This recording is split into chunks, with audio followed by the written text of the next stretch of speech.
I got home from college a couple hours ago, and I've just kind of been tinkering around with my 730 here, putting a little bit of wax on it. Not too much, though. I waxed a couple parts of my planter here that were nice and had a flat surface, but the old paint on this girl is a little bit thin, and not the whole tractor is not going to clean up like that. The majority of it is going to clean up like this. That's enough of this for a little bit. I've got some other things to do around town. Sunny and 10 degrees. Gotta put your sunglasses on. You also have to let things warm up for a little while. Check engine lights on again. Gotta love Dodge. Stop number 1, the old house. I will explain what's in the box later. Hello, kitty cats. Stop number 2 at Hannibal Tractor is complete. I had rebuilt all 6 of the Kinsey beam meters that were in my 7000 planter, and I just had to pay for it. This is a farm that we recently purchased, and there's a lot of timber on it, and we're gonna clean some of it up and farm through it. So Grandpa commissioned some lumberjacks to come and take all the wood off of it. I'd say that's a pretty good-sized amount. Had to visit the old Basic White People coffee place here by the hospital in Hannibal. I'm a mocha frappuccino kind of fella. We ready for the unboxing on this? You're gonna be surprised. We have some duct tape to get off this. Only use duct tape to package things if you do not want the package to be opened. All right, we ready for this? Ta-da!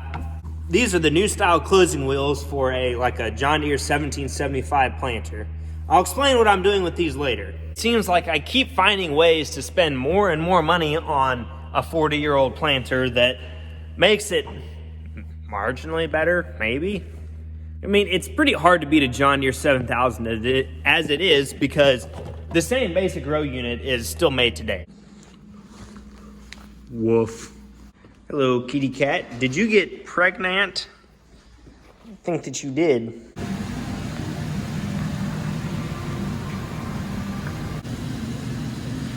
This isn't a John Deere. Up here talking with my cousin Willie. Row crop special. We got 4 remotes and a PTO, and it is for sale. Pending a couple fixing issues and a cap kit. We're trying to check and... Okay. Still while it's in 1? Yeah. All right. Pull that thing back to neutral too. Yeah, I did. Now we're going to do the same thing, except in reverse. He said it will function.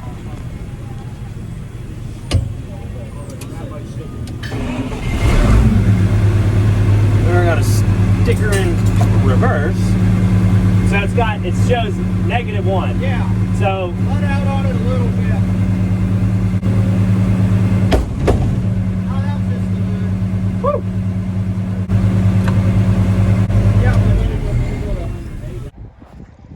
My cousin Willie is the self-proclaimed Steiger King. I believe he owns 6 international or Case IH Steigers right now. Oh, my cousin Willie and my Uncle Wayne gave me this bracket for something, and I have a hunch that it may fit my CompuTrack 150 monitor. So we're gonna try it out. Looks promising so far. So it's not a perfect fit, but I am confident that I can make this work. Good enough. Good enough for who it's for.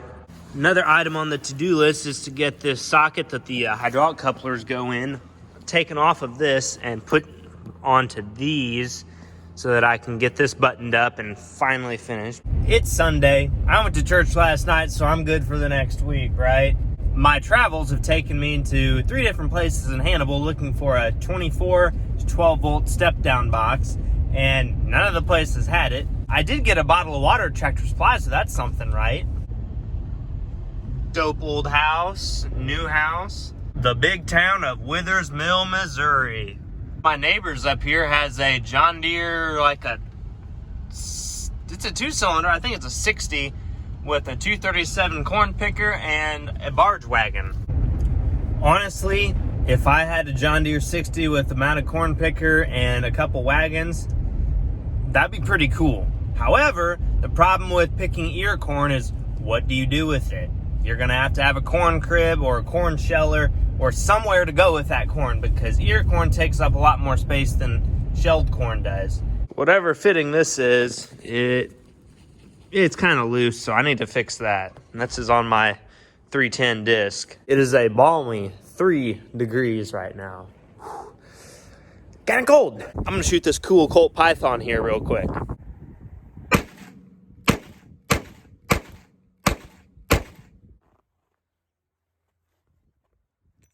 Gotta save the brass.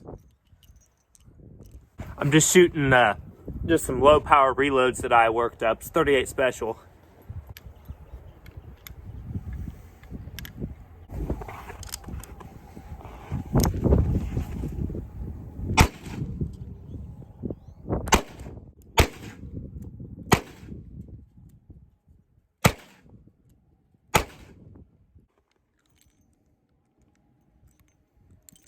Some of you all that know me personally know that I do like guns. It's taboo. And this is something that I bought a little while ago. It's an 1881 Winchester model 1873. It's in decent shape.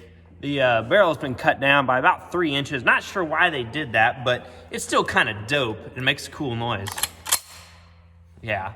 It's in 4440, and I'm going to get some ammunition for it and shoot it. However, this thing was made in 1881, not designed to shoot modern smokeless powder. So I'm gonna have to do one of two things: buy black powder ammunition or reload my own black powder ammunition in 4440, which is something that I'm not set up to reload currently. And if you guys would like to see some more firearm related content, comment that, because I'd be happy to make it. I have a small collection of guns like this and some newer ones as well, but the old ones, they're way more cool. This Python that I was shooting earlier is a 1979. I have the paperwork in the box, and it's in 100% condition, original finish, royal blue. The reason I have this gun is because I played Call of Duty Black Ops 2, and this gun was in zombies, and I thought it was very, very cool because, you know, it's like... And when you pack a punch it and have double tap root beer, it's a one-shot kill until round 24. Real quick, I'm gonna start this tractor up, pull it forward, take the block out of the cylinder, and then lower it down and adjust the marker arm over here so that it actually like is the same width. Good puppy, good dog.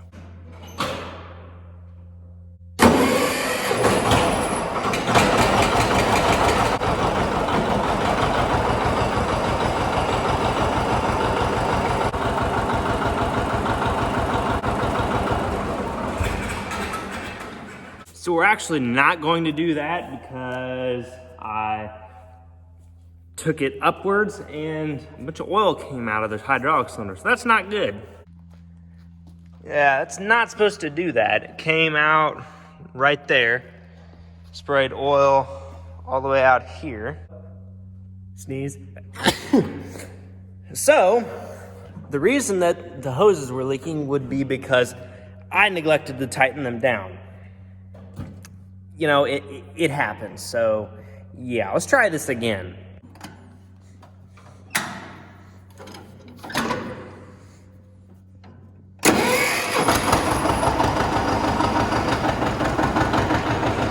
That time, it actually worked properly.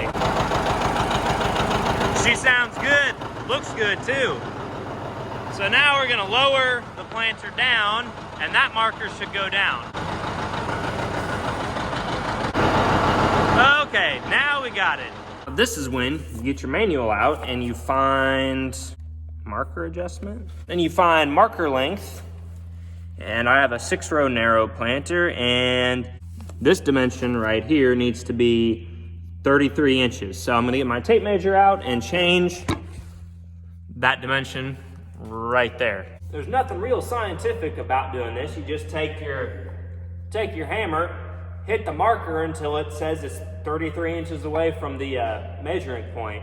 Right, dog? Yeah, that's what I thought. Good girl.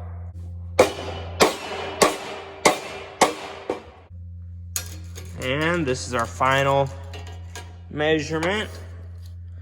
33 inches. Woof. You're a good dog. My 19th Valentine's Day with no Valentine. Right, dog? How old are you? You like 6, 5 or something? She says, I'm a dog. Woof, woof. We're gonna start the tractor, pick up the planter and the marker, back the whole thing up, and then shut her down. Hopefully, fingers crossed, we don't encounter any more hydraulic leakage issues.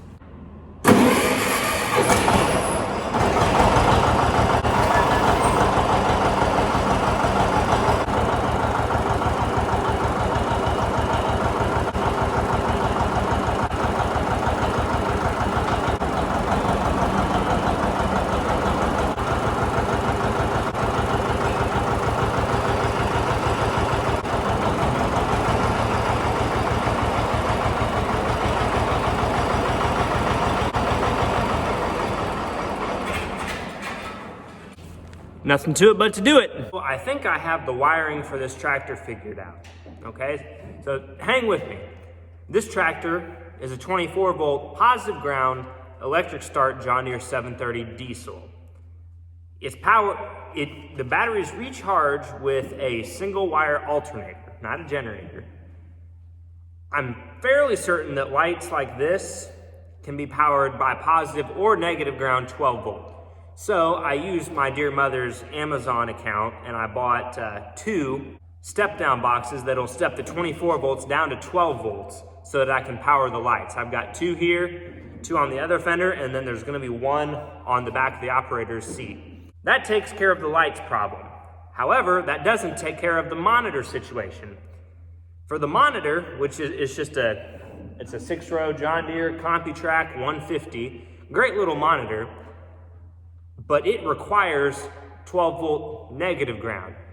What's probably gonna end up happening is I'm gonna strap another battery over here on the fender, like the $20 one from Farm and Home that you could power a lawnmower with, and that's how I'm gonna power the monitor, because I really have no idea how to do this whole electrics thing, and I'm just going off what the internet and Facebook and my intuition are telling me.